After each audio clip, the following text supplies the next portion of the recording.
The rain had just started to fall, slow and steady, as Amaka Okoko stood by the window of the grand family mansion, watching the night swallow the city of Lagos.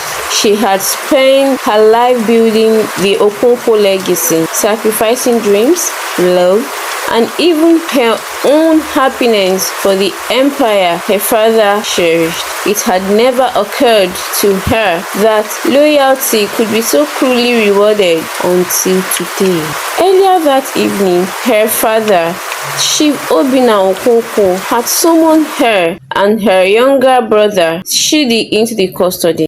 The room had smelled of old books, leather, and cigar smoke, the scent of decisions that shaped destinies. His words rang still in her ears. Chidi will take over the company after my retirement. No explanations, no discussions, just a verdict. Amaka had smiled, congratulated her brother, and excused herself. But as she stepped into the dimly lit hallway, a hooded figure brushed past her, slipping a brown envelope into her hand without a word. Her heart pounded as she tucked it beneath her jacket and disappeared into the night.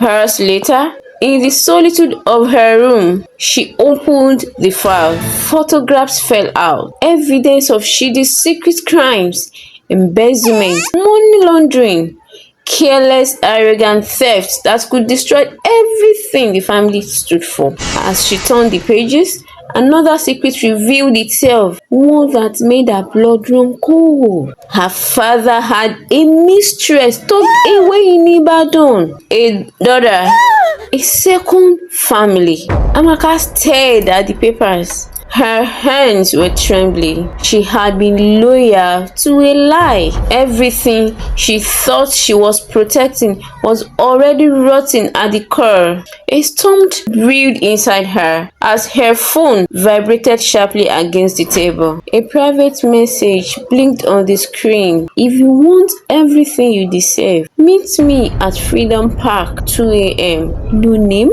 no explanation, but she knew she would go. The park was nearly deserted when she arrived, the mist wrapping around the swings and benches like ghosts. Standing under a lone streetlight was Dark Paul, the man she once loved and left behind in her ruthless climb to the top. Time had hardened him. His face bore the anger of years lost to betrayal. Been destroyed by family. That was said without pleasantries, just like they used you. Help me finish them. Take what's yours. He handed a flash drive and disappeared into the darkness, leaving her clutching a new weapon and a new choice. Days passed. Amaka moved through the house like a shadow, watching Chidi spiral further into scandal. She heard whispers, the rumors. She saw her father desperately trying to shield his favorite son, turning blind eyes to the growing fire. It was almost too easy. She sent the files anonymously to the media. Within 24 hours, the Okonkwo empire began to crumble. News outlets splashed Chidi's crimes across every platform. The police stormed the company's headquarters. Investors fled. Friends vanished. When Chief Obinna collapsed in his study, struck down by a stroke, Amaka was not there. She sat alone in her room, feeling nothing. No triumph, no relief, only a hollow ache in the pit of her chest. Her phone rang again.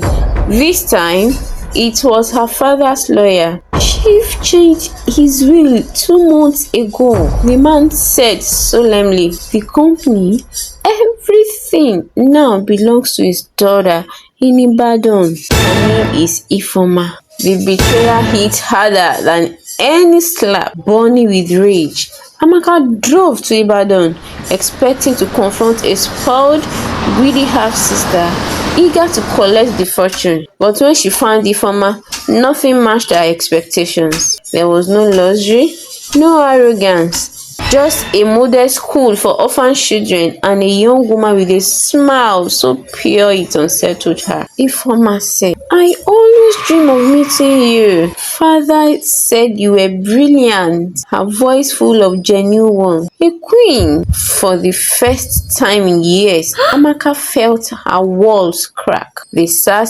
together under the shade of an old mango tree where Amaka confessed everything. The scandals, the betrayals, the revenge she had unleashed. She expected anger, judgment, rejection. Instead, Ifeoma reached out and held her hand. We can still build something better together, she said. Amaka broke down, the years of pain and pride pouring out of her in silent tears. It wasn't blood that made a family. It wasn't loyalty to lies. It was the choice to heal, to rebuild, even when everything inside screamed for vengeance. She cut ties with Dapo and turned her back on the hunger for power that had consumed her for too long. Together, Amaka and Ifeoma transformed the ruins of Nkonkwo oil into something new, a foundation for young Nigerians, giving scholarships, grants, and hope when once there had only been greed. And so in the end, Amaka found something far greater than power. She found peace, not in empire, not in revenge, but in truth, forgiveness, and purpose. Her loyalty, once divided, had finally found its true home. Now she worked with her sister to build the legacy on the right foundation, and she found true happiness and fulfillment.